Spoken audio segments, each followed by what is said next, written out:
예수님의 이름으로 사랑하고 축복합니다. 반갑습니다. 네, 광고 시간에 이제 제가 광고들을 두 개나 빼놨네요. 잠시 후 식사를 가시면 떡과 방울토마토가 준비되어 있을 것입니다. 이것은 우리 이보미 자매, 박상일 형제. 이제 임신 몇 개월이라고요? 4개월째? 네, 4개월째로 이제 축하의 박수 한번 하는 거예요. 네, 임신 4개월째 우리 그것으로 하나님께 감사. 그리고 또 형제자매들 어떻게 해야 됩니까? 아기가 건강하고 산모도 이제 건강하게 잘 태어나도록 기도해 주시고, 그리고 광고를 드린 대로 임시사무총회가 식사 후부터 우리 식사 전에 있습니다. 의아는 우리 교회 차량 구입 문제입니다. 그래서 정회원 이상 참석하실 수 있고요. 그래서 정회원 이상 교인들은 확인하셔서 다 함께 하셔서 이제 결정에 함께 해주시면 감사하겠습니다. 네, 우리 말씀 먼저 보겠습니다.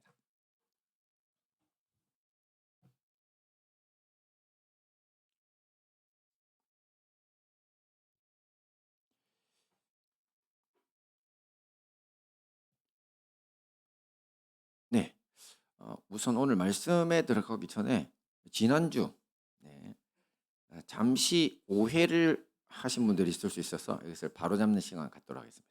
지난주 말씀을 전하고 우리 성도님 중 한 분께서 귀한 조언을 주셨습니다.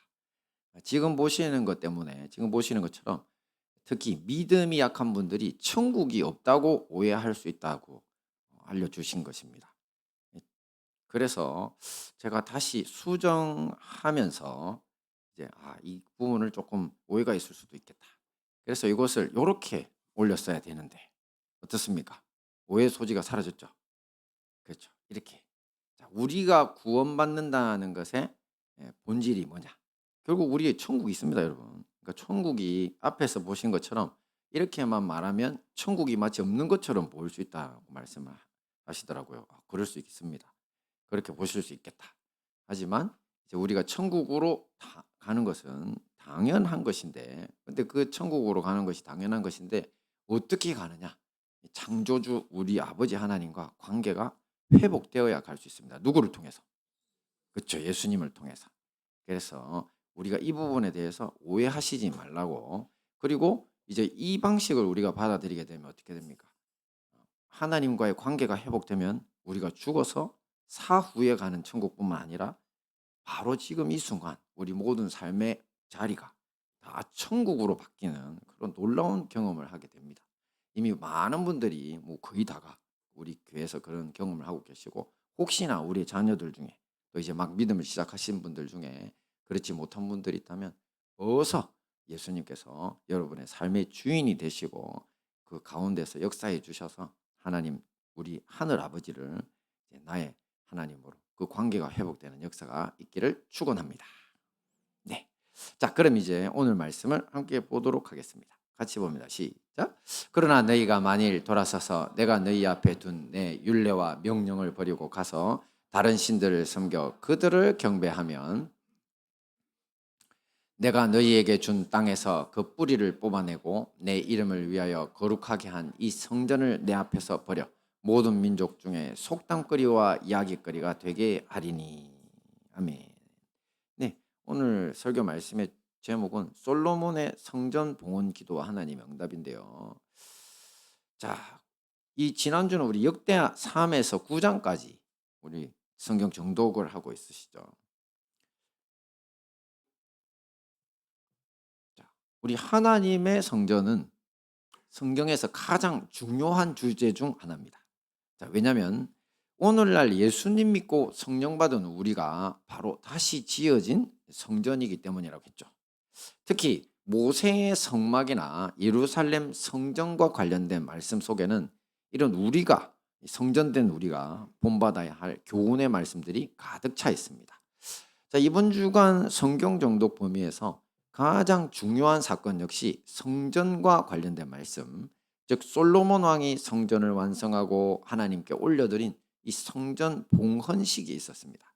오늘은 이 중에서 역대하 6장과 7장에 나오는 솔로몬의 봉헌 기도와 하나님의 응답의 말씀을 가지고 교훈을 찾아서 함께 은혜를 나누도록 하겠습니다.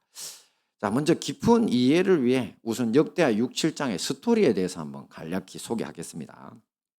이 일이 어떤 때 있었던 일이냐면 이 솔로몬 왕이 즉위한 지 정확하게 11년, 그리고 성전을 건축한 지 7년 만에 예루살렘 성전이 완성되고 이 봉헌식, 하나님 앞에 드린다는 뜻입니다. 이 성전을 그런 또 낙성식이라고 하거든요. 그것을 하는 광경이 바로 이제 6장과 7장인데요. 자, 당시 예루살렘 성전 마당에는 대략 가로 세로 2.5, 또 높이 1.5 정도의 이 놋강단, 지금 제가 서 있는 것 같은 이런 강단이 있었거든요. 근데 이 강단 위에 이제 솔로몬 왕이 올라가서 예루살렘 성전 마당입니다. 이제 아직 하나님 앞에 올려 드리는 중인 거죠. 아직 제대로 이렇게 작용하고 있지 않는 겁니다. 성전으로서 역할이. 근데 그때 이제 솔로몬 왕이 무릎을 꿇고, 왕인데 무릎을 꿇고 하늘을 향해 두 손을 펴고 기도를 시작했습니다. 그리고 백성들 역시 그 자리에 서서 왕의 기도에 동참하고 있었습니다. 자, 그 기도가 끝나자마자 하나님의 응답이 있게 되는데요. 말씀 봅니다. 시작. 불이 하늘에서부터 내려와서 그 번제물과 제물들을 사르고 여호와의 영광이 그 성전에 가득하니 여호와의 영광이 여호와의 전에 가득함으로 제사장들이 여호와의 전으로 능히 들어가지 못하였고. 아멘. 그렇습니다. 하늘에서 불이 내려오고 하나님의 영광이 성전을 가득 채우니까 이제 제사장들조차도 성전에 들어가지 못하는 그런 일이 벌어집니다. 자, 하나님이 직접 솔로몬의 기도를 듣고 기뻐하셨음을 보여주는 것입니다. 자, 이런 모습을 지켜본 이스라엘 백성들 역시 그 자리에서 바닥에 다 엎드려 경배하고 또 자신들이 준비한 제물을 하나님 앞에 바치고 7일 동안 잔치를 벌였습니다. 그리고 또 다시 7일간 이스라엘 민족들에게 하나님 명령하신 초막절이라는 절기가 있거든요. 근데 초막절은 원래는 사실 이제 천년왕국, 이제 예수님 오신 이후에 천국이 오기 직전에 그 천년왕국을 상징합니다. 그런 이야기는 우리가 지난번에 한번 하긴 했는데 기억 잘 안 나시죠? 하여튼 이제 하나님의 천국이 이런 방식으로 임한다는 거죠. 자, 그래서 각자 이렇게 14일이나 함께 모여서 예루살렘 성전 봉헌식에서 이런 잔치와 절기를 지키고 집으로 돌아갔습니다. 근데 이것으로 끝이 아니었습니다. 그날 밤에 하나님이 직접 솔로몬을 찾아오십니다. 그러면서 하나님이 솔로몬이 봉헌식에서 하나님께 올려드렸던 그 기도에 대해서 구체적으로 대답해 주셨습니다. 하나님 이렇게 해주시옵소서, 이렇게 해주시옵소서, 이렇게 기도했었는데 하나님이 내가 네 기도 들었다. 내가 이렇게 해줄 것이다. 이렇게 해주는 거죠. 그게 바로 이제 6장과 7장 이야기. 이것으로서 이제 성전 봉헌식 이야기가 마무리되는데요. 자, 이제 이 이야기 속 말씀들을 구체적으로 연구해보고 우리 삶에 한번 적용하는 시간을 갖겠습니다. 함께 봅니다. 시작. 선지자적이며 제사장적인 왕 솔로몬. 자, 이런 이야기 처음 들어보셨죠? 선지자, 제사장, 왕. 자, 이것을 원래 신학적으로 삼중직이라고 합니다. 한 사람이 몇 가지 일을 맡았다고요? 3가지. 그래서 나중에 이야기하겠지만 삼중직의 대표가 예수님입니다. 예수님은 선지자고 제사장이고 왕이거든요. 그런데 놀랍게 우리가 생각지도 못했던 솔로몬이 지금 이 말씀을 통해 가지고 선지자요, 제사장이요, 왕의 역할을 한다는 것이 발견된 겁니다. 이 말씀이 아니었으면 몰랐을 겁니다. 자, 원래 선지자라는 것은 어떤 사람이 선지자입니까? 예언하죠. 그죠? 그리고 하나님의 말씀을 선포하죠. 그리고 기적을 이끌어내고, 그래서 그 하나님의 뜻을 가지고 백성들을 이제 올바른 길로 인도합니다. 근데 올바른 길로 인도하는 사람이 선지자입니다. 근데 선지자이기도 하면서 왕이었던 제일 대표적인 사람 누굽니까? 네, 바로 다윗 왕입니다. 다윗 왕은 생전에 하나님의 계시의 말씀과 함께 모든 전쟁에서 승리했습니다. 단 한 번도 지지 않았어요. 왜? 하나님 앞에 기도했고 선지적으로 답을 받아서 전쟁했거든요. 그리고 우리가 읽는 시편 보면 다윗의 기도가 엄청 많습니다. 근데 이것들이 많은 예언으로 구성되어 있습니다. 그래서 예수님이 이 땅에 오셨을 때 다윗의 기도의 시편을 제일 많이 인용하셨습니다. 그러니까 예언자입니다. 예언자. 곧 예언자 선지자 같은 거죠. 그죠? 자, 그리고 이 성전을 만들 때는 어떻게 했습니까? 누가 성전 설계도를 내놨죠? 그렇죠. 하나님이 다윗 왕에게 주신 것을 내놓은 겁니다. 그죠? 그러니까 그야말로 다윗 왕은 선지적 이제 왕이었던 거죠. 그런데 오늘 역대하의 예루살렘 성전 낙성식에서 우리는 솔로몬 왕에게서도 그런 선지적 모습을 보게 됩니다. 솔로몬의 기도와 함께 하늘에서 불이 내려서 번제물을 태우고 하나님의 성전에 영광이 가득 찼다. 그죠? 이거는 또 우리가 제일 많이 아는 기도하면 하늘에서 불 내렸던 대표적인 선지자 누굽니까? 엘리야 선지자잖아요. 그죠? 그러니까 선지적 모습이죠. 그리고 이뿐 아닙니다.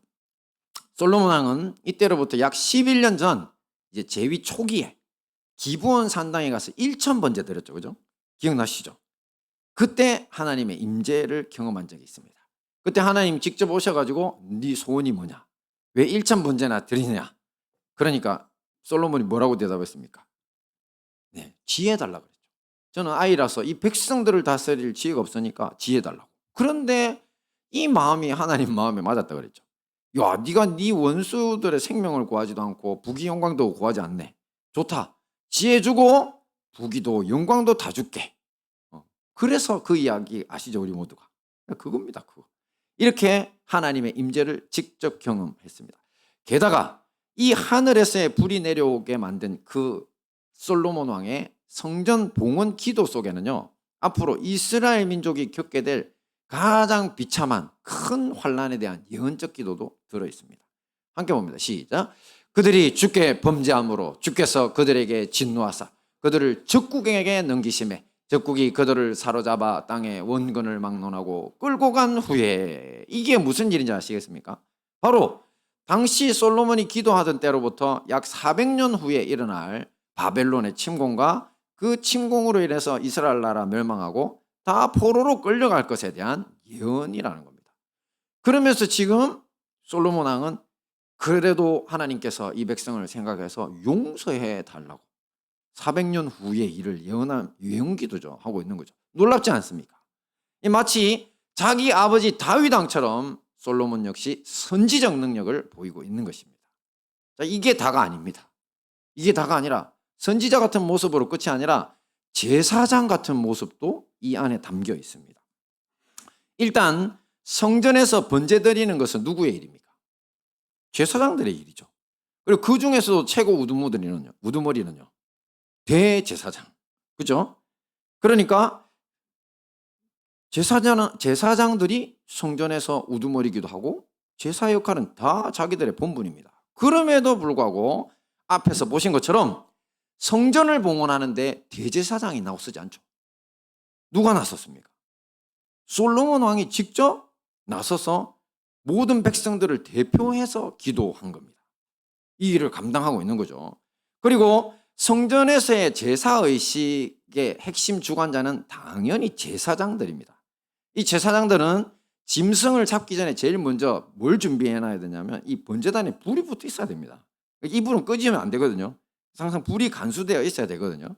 그럼에도 불구하고 사실 이 불은 언제 있었냐면 이 시대로부터 또 대략 한 400에서 한 600년 전, 시대를 정확하게 맞추기가 쉽지 않습니다. 400에서 600년 전쯤에 모세와 아론이 하나님 앞에 이렇게 성막을 만들어 놓고 번제단에 기도할 때 하늘에서 불이 내려왔거든요. 근데 그때 하나님이 그 불을 주시면서 이 불을 절대 꺼트리지 말라고 그랬어요. 근데 이 불이 어떻게 됐는지 사실은 몰라요. 왜냐하면 실로에서 옛날에 블레셋 군대를 통해서 한번 하나님의 성막이 파괴된 적이 있었죠. 하나님의 홈리와 비느하스 때문에 거기를 버려버리시면서 언약궤도 그냥 저기 산골짜기 올라가 버렸잖아요. 그죠? 그래서 그 불이 꺼져버린 것 같아요. 꺼질 수밖에 없죠. 불을 간수할 방법이 없었으니까. 그러니까 사실은 그 불이 살아있었다면 예루살렘 성전에도 반드시 가지고 왔어야 되거든요. 근데 지금 보시는 것은 상황을 보면요, 솔로몬이 기도하는 동안 번제단에 제물은 분명히 올라가 있습니다. 하지만 불이 없는 겁니다. 솔로몬의 기도가 끝나자마자 바로 하늘에서 불이 내려와서 그 번제물에 붓게 됩니다. 자, 이렇게 볼 때 하나님이 이날 불로 응답하실 것이라는 사실을 솔로몬이 알았을까요? 몰랐을까요? 솔로몬이 이미 계시를 통해서 알았던 겁니다. 그래서 번제물은 잡아놓고 불은 없죠. 그냥 아마 제사장들 입장에서는 불 없이 어떻게 번제 태우냐고 우리가 불이라도 만들겠다고 했을지도 몰라요. 근데 솔로몬은 앞에 서서 하지 마라. 번제물만 올려놔라. 그래놓고 기도를 시작했고 불이 응답했다는 거죠. 그건 하나님이 계시하셔서 이미 솔로몬이 알고 있었던 거죠. 그래서 말하자면 솔로몬은 이날 하늘의 불을 가지고 번제단에 제물을 태우는 제사장의 사명도 감당한 것입니다. 할렐루야. 제사장들이 자기 손으로 피운 불로는 하나님 앞에 못 올라갑니다. 성전에서 무조건 그렇습니다. 그리고 기도도 마찬가지라 했죠. 지난번에 그렇게 성전 구조를 많이 이야기한 이유가 번제단에서 하나님이 주신 그 불을 절대 끝에 안 되고 그 불을 가지고 성소 안에 들어가서 분향단도 그 불로 향연을 사르도록 돼 있어요. 반드시 하나님이 주신 불 아니면 하나님 하늘로 못 올라갑니다. 하나님 거부하시는 거거든요. 성전으로서의 그것 뭐라고 해야 되나요? 성전으로서의 명분, 자격을 상실하게 됩니다. 반드시 이 불이 있어야 돼요. 그래서 우리도 성령 받지 않으면 하나님의 성전이 아니라는 소리예요. 그 소리입니다. 성령이 불 받아야 됩니다. 성령을 믿고 하나님 앞에서 선물로 받는 거죠. 자, 이렇게 제사장의 사명도 감당합니다. 이렇게 왕이면서 선지자면서 제사장적인 모습의 완성이 누구라 그랬습니까? 우리 예수님이십니다. 우리 예수님을 그리스도라 부르죠. 그 그리스도가 사실은 메시아고 왕이라는 뜻이거든요. 그분은 다윗의 후손인 메시아, 곧 왕으로 이 땅에 오셨고요. 또 회개하라, 천국이 갖고 왔느니라, 이렇게 하나님 나라를 전파하시는 선지자의 사명 감당하셨고, 또 마지막 저 십자가 위에서 감당하신 사역은 누구로서의 사명입니까? 바로 대제사장, 곧 자신의 몸을 하나님 앞에 인류의 죄를 위해서 속죄 제물로 드려서 인류가 범죄한 그것들로 인해서 하나님께 나가는 길이 막혔는데 자기 몸으로 하나님 앞에 번제를 드려가지고 이제 십자가 위에서 하나님께로 나가는 길을 열어주는, 마치 대제사장으로서 이제 그 지성소 안에 하나님의 언약궤 안에 나갈 수 있도록. 그래서 사실 예수님이 십자가에 못 박혀 임종하실 때 무슨 일이 벌어졌습니까? 성전에 원래 그 지성소와 성소를 가리고 있던 휘장이 그 찢어져 버리죠. 쫙 갈라져서 이제는 누구나 예수님을 의지하면 다 들어갈 수 있는 길을 열어놓은 겁니다. 할렐루야. 그래서 이것이 바로 그리스도의 예수님의 삼중직, 선지자, 제사장, 왕. 근데 솔로몬이 지금 선지자, 제사장, 왕의 역할을 하고 있는 것입니다. 오늘날 우리 역시 마찬가지입니다. 함께 보면 시작. 그러나 너희는 택하신 족속이요 왕같은 제사장들이요 거룩한 나라요 그의 소유가 된 백성이니 이는 너희를 어두운 데서 불러내어 그의 기이한 빛에 들어가게 하시니에 아름다운 덕을 선포하게 하려 하심이라. 아멘. 여기에 왕같은 제사장 이렇게 있죠. 이것은 사도 베드로가 우리의 신앙적 정체성이 뭐냐에 대해서 알려주는 말씀인데요.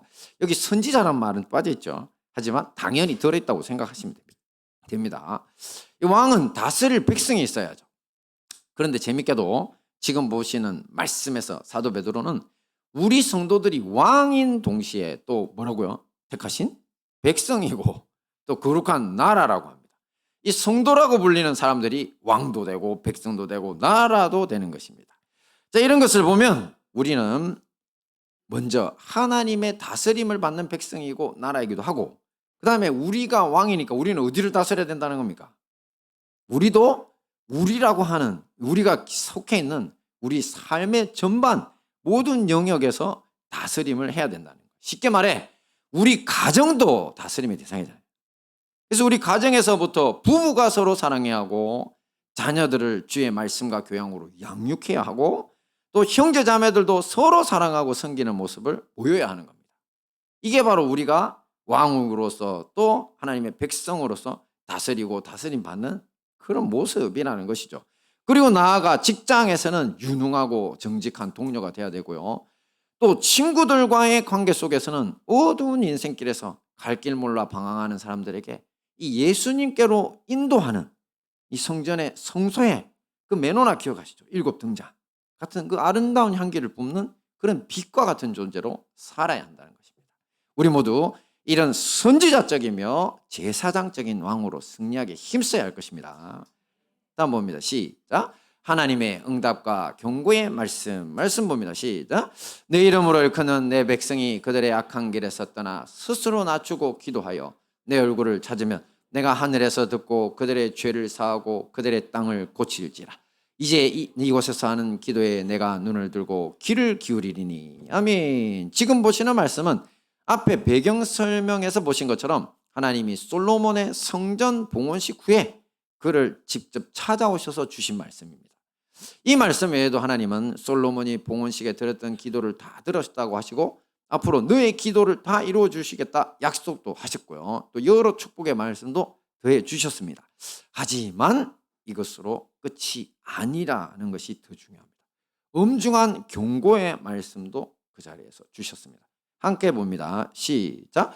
그러나 너희가 만일 돌아서서 내가 너희 앞에 둔 내 율례와 명령을 버리고 가서 다른 신들을 섬겨 그들을 경배하면 내가 너희에게 준 땅에서 그 뿌리를 뽑아내고 내 이름을 위하여 거룩하게 한 이 성전을 내 앞에서 버려 모든 민족 중에 속담거리와 이야기거리가 되게 하리니. 안타깝게도 이 경고의 말씀은 역사적으로 실현되고 맙니다. 앞에서 말씀드린 것처럼 400년 후 바벨론에 의해 이스라엘 나라 망하고 바벨론으로 끌려가 70년간 포로로 살고 그 이후에 어떻게 됐습니까? 페르시아 제국, 알렉산더 제국, 로마 제국에 계속 노예처럼 살게 됐습니다. 자, 그것은 이제 400년 이후에 거의 1000년이 되는 시간이나 때가 그렇게 되거든요. 그런데 이보다 더 큰 문제가 있습니다. 그것은 다름 아닌 솔로몬 왕의 타락입니다. 이 선지자적이며 제사장적인 왕이라는 솔로몬이 타락해 버린 것입니다. 말씀을 봅니다. 시작. 솔로몬이 마음을 돌려 이스라엘의 하나님 여호와를 떠남으로 여호와께서 그에게 진노하시니라. 자, 마음을 돌렸다. 그리고 여호와 하나님을 떠난 이 솔로몬은 마음을 돌려 하나님을 떠난 솔로몬은 음행의 여신인 아세라라고 하죠. 그 아스다롯을 섬기고 또 죽음의 신이라고 자처하면서 자기 자식을 산채로 태워 바쳐라고 하는 그 우상인 그모스 몰렉을 위해서 산당을 짓고요. 그곳에서 제사를 지내게 했습니다. 아니 도대체 무엇이 지혜의 왕, 선지자, 제사장, 왕의 기능을 담당하는 이 솔로몬의 마음을 여호와 하나님께로부터 돌이키게 하고 이렇게 타락시켰단 말인가? 함께 봅니다. 시작. 솔로몬 왕이 바로의 딸 외에 이방의 많은 여인을 사랑하였으니 곧 모압과 암몬과 에돔과 시돈과 헷 여인이라. 여호와께서 일찍이 이 여러 백성에 대하여 이스라엘 자손에게 말씀하시기를 너희는 그들과 서로 통혼하지 말며 그들도 너희와 서로 통혼하게 하지 말라. 그들이 반드시 너희의 마음을 돌려 그들의 신들을 따르게 하리라 하셨으나 솔로몬이 그들을 사랑하였더라. 그렇습니다. 이방 여인들이 문제였습니다. 하지만 그들을 사랑해서 선을 넘어버린 솔로몬이 훨씬 더 큰 문제였습니다.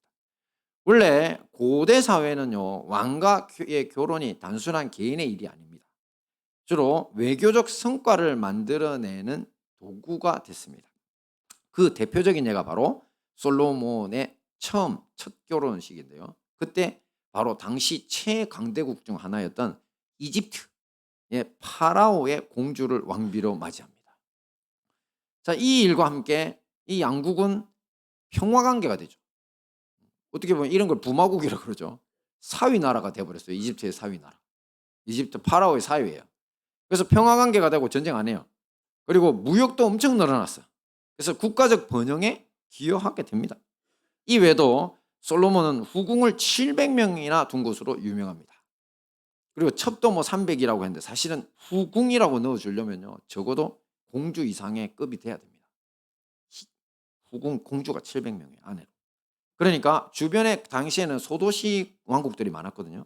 그러니까 주변 작은 나라나 도시 국가 공주들 역시 아내로 맞이해서 이 외교적 안정을 추구했다는 것을 알 수 있습니다.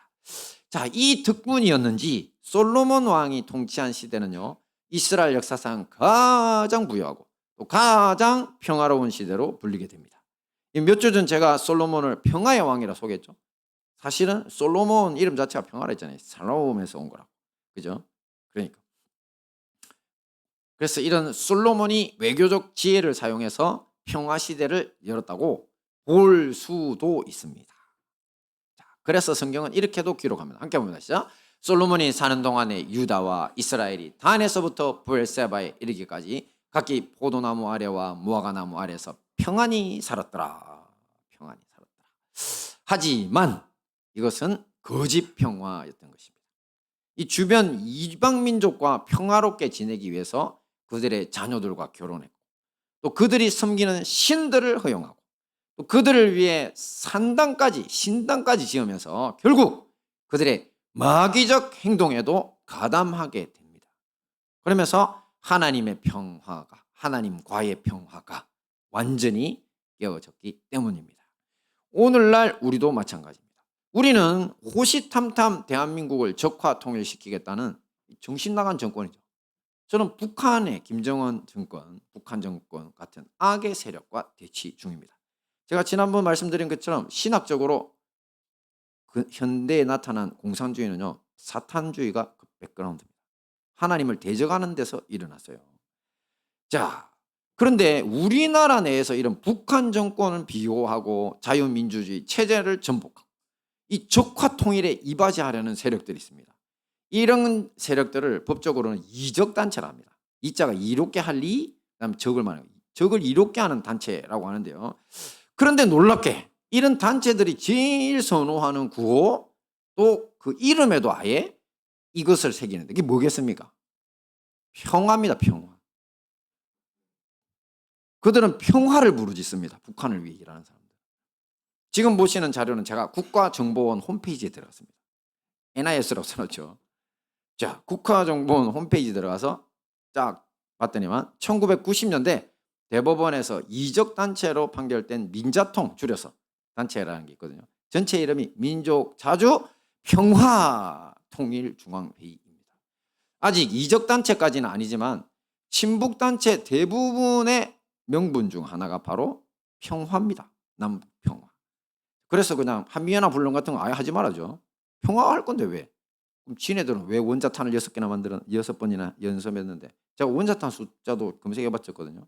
걔네들이 확보한 원자탄이 40에서 50개입니다. 한 발이면요 수도권에 100만 명 이상 민간인 죽습니다. 우리는 그 한 발만 넘어와도요 대한민국 수십 년 동안 재기불능입니다. 그런데 그런 것을 40에서 50발이나 준비해 놓고 뻑하면 지네들 그거 연습한다고 올리죠. 그게 뭡니까? 그런 애들 보고 우리 보고 평화하려고 하니까 우리는 훈련 안 할게. 그 평화를 줄까요? 도저히 이해가 안 되는. 근데 여기에 이제 이끌린 사회단체, 시민들이 생각보다 너무 많다는 문제가 있습니다. 자, 그러니 여러분 한번 생각해 보십시오. 6.25 남침, 민족 학살 누가 시작했습니까? 그리고 지금도 북한의 동력, 우리 북한 북녘 동포들을 노예로 만들어 가지고 고통을 주는 자들이 누굽니까? 그러니 도저히 저로서는 납득이 안 되는 추종입니다. 우리나라에서. 그런 사람들이 있다는 게 이해가 안 됩니다. 그런데 열받게도 걔네들을 추종하는 명분이 뭐라고요? 평화라는 거죠. 우리 어머니가 뭐 가끔씩 말이 좋아 불로초다 이렇게 이야기하셨는데, 어른들이 한 번씩 그런 말씀 쓰셨거든요. 뭐 음식 같은 거 엄청 몸에 좋다면서 이름 좋아 불로초다. 불로초래요. 불로초가 뭡니까? 안 늙어 죽게 하는 풀이잖아요. 이름 붙여놨지만 효과 하나도 없는 걸 이야기하실다는 소리거든요. 평화라는 이름 붙여놨는데 아무 효과도 없을 뿐만 아니라 우리한테는 독이 됩니다. 왜냐하면 우리가 그 평화에 가담하겠답시고 총칼 다 내려놓으면요 바로 노예되는 거니까요. 자, 이것은 국가적 거짓 평화의 예시지만 우리 가정도 역시 마찬가지라는 겁니다. 가정의 평화를 위해 하나님이 미워하시는 재물에 대한 우상숭배, 또 자기 가족에 대한 우상숭배, 또 온갖 정욕에 대한 우상숭배를 하면서도 가족들이 서로 못 본 채 하고 있다. 그러면 결국 우리가 아무리 선지자적, 제사장적, 왕과 같은 사명의 교회를 목표로 한다고 해도 결과는 솔로몬 왕의 최후와 다를 바가 없을 것이라는 것입니다. 그러므로 우리 모두 솔로몬 왕의 이 잘못된 평화 정책을 반면교사 삼아서 우리나라와 우리 교회와 우리 가족을 지키기 힘써야 할 것입니다. 자, 말씀을 정리하겠습니다. 우리는 오늘 역대하 6에서 7장에 나오는 솔로몬 왕의 봉헌 기도와 하나님의 응답의 말씀을 가지고 교훈을 찾아서 함께 은혜를 나눴죠. 어떤 것들이 있었습니까? 첫째, 선지자적이며 제사장적인 왕 솔로몬. 그렇습니다. 우리는 솔로몬이 단순히 지혜의 왕인 줄로만 알았었는데 세상에 놀랍게도 선지자요 제사장적 역할까지 감당했다는 놀라운 사실을 알게 됐고요. 오늘날 우리 역시 그런 사명 감당해야 한다고 했습니다. 하지만 어떻게 됐습니까? 하나님의 응답과 경고의 말씀에 불구하고 솔로몬이 제일 먼저 타락해 버리면서 이제 망해버렸댔죠. 결국 그가 추구했던 평화가 거짓이었다는 것이 이제 들통이 나고 말았습니다. 우리는 이 모든 것을 반면교사 삼아 우리나라와 교회와 가족을 지키기에 힘쓰자고 했습니다. 이 모든 말씀으로 예수님 안에서 선지자적 제사장적 왕으로 승리하시는 우리 행복한 다니엘 교회와 형제교회 성도님들 되시기를 축원합니다. 아멘. 우리도 함께 자리에서 일어나셔서 주님 앞에 콜링송으로 나가겠습니다.